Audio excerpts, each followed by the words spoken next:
You know, a part of me questions if this video is even worth making at this time. Because the Vancouver Canucks, after winning a pretty solid game yesterday against the Tampa Bay Lightning, are playing the second half of a back-to-back against the Florida Panthers. And I'm sitting here and thinking, okay, well, is it going to be Bob or is it going to be Daniil Tarasov? Which one gets the start? I mean, Florida, they had some time to rest. They've been going with Bobrovsky for most of their big games, but they have been starting to rotate Tarasov in there lately. And with Vancouver coming off the second half of a back-to-back, you could debate whether or not that opens the door for Tarasov to be available. I don't know.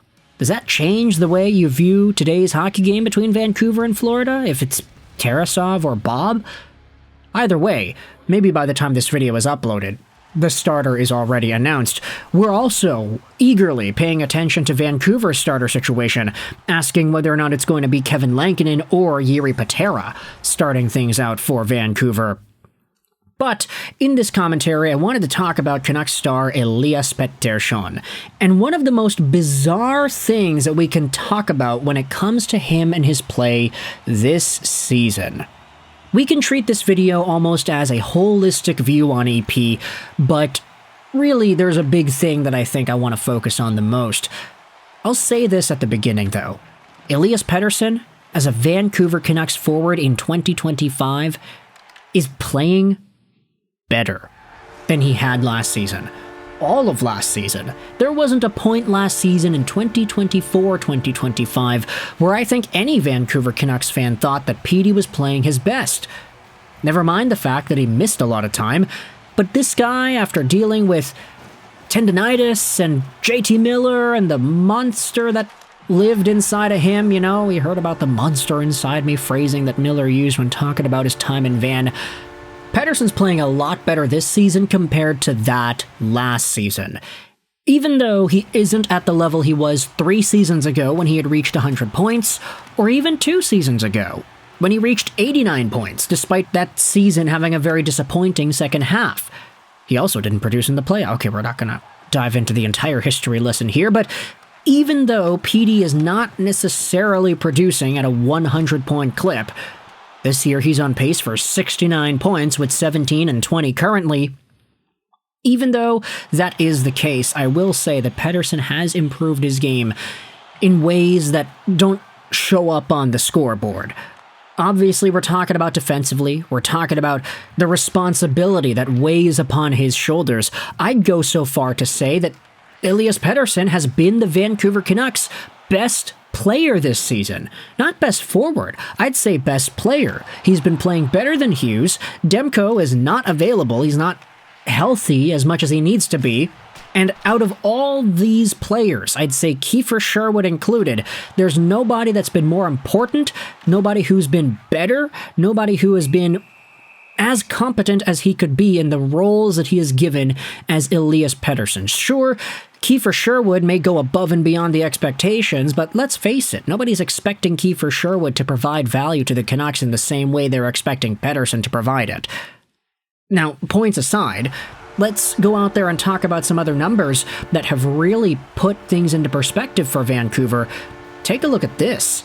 Elias Pettersson, at least 2 days ago, led the league in forward block shots.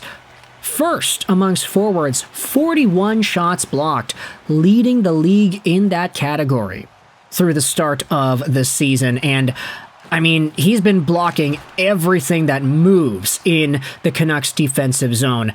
He's getting down on his knees, he's lying down, he's really committing himself to making sure that puck stays away from the goal. And this is an element that I think a lot of Canucks fans didn't really expect to ever see out of him. Like, yeah, that's value right there. Is it 100-point caliber, $11.6 million caliber value? I'd say definitely not. You don't want to be paying $11.6 million for Anton Strawman. You don't want to be paying $11.6 million for Philippe Deneau. Those are two comments that are in the replies of this Twitter thread, by the way. But for Elias Pettersson to have battled back after all the adversity he had faced last season, to get to a point where he is providing so much more value defensively whilst producing at a subpar rate for his pay rate, I think it's a pretty good step in the right direction here.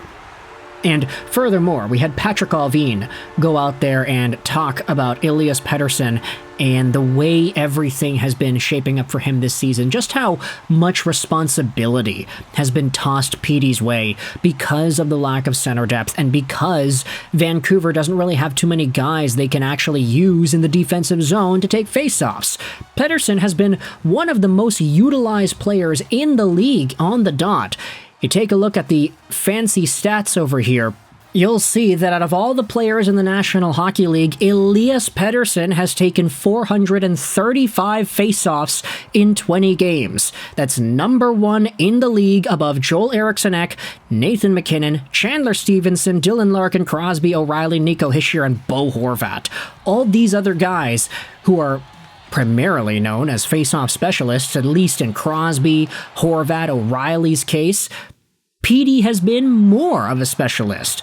Now, that's not to say he's been winning as many. His win percentage is actually the lowest amongst all of these guys, but he still is going out there and fighting the good fight. He's blocking so many gosh darn shots, and he is a player who is exhibiting value that I don't think Canucks fans ever saw out of this guy. At least, not in this way. Let's go out there and look at the overall holistic breakdown of the National Hockey League and see here, when it comes to NHL blocks, the number one guy in the league is Braden McNabb, who has 59 blocks in 18 games played. These are all defensemen at the top. Please excuse the names of the teams that I'm looking at over here. But Elias Pettersson is right over there. At 12th overall in the NHL in blocks with 42, he is tied with Tyler Myers, Mike Matheson, Jacob Trouba, Matthias Ekholm, Justin Falk, and others.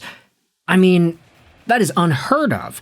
You go over to forwards, Elias Pettersson is well above everybody else. Austin Matthews, he's at 31. Mark Kastelik is at 26. Okay, that's fine, but hey, it's really freaking tough to go out there and block shots as a forward. Pettersson is doing it better than every other forward in the league. That's not $11.6 million value, but it definitely does help. It shows that you are committed to the bit, and I think a lot of Canucks fans who have questioned Pettersson's commitment to this team are going to have a lot more of a difficult time doing that once they see these statistics. It's not like Pettersson is choosing to not produce, it's just, you have to think maybe it's harder for him to do that because he's given all the defensive responsibility and all of the face-off responsibility, and he's blocking all of these shots, and he's doing everything he could in the defensive zone. Does he have any energy to expend in the O-zone? Under normal circumstances, a National Hockey League center making that amount of money who's capable of getting 100-plus points would not be thrusted into a situation defensively like that, because the team should probably be able to build a proper center core around him.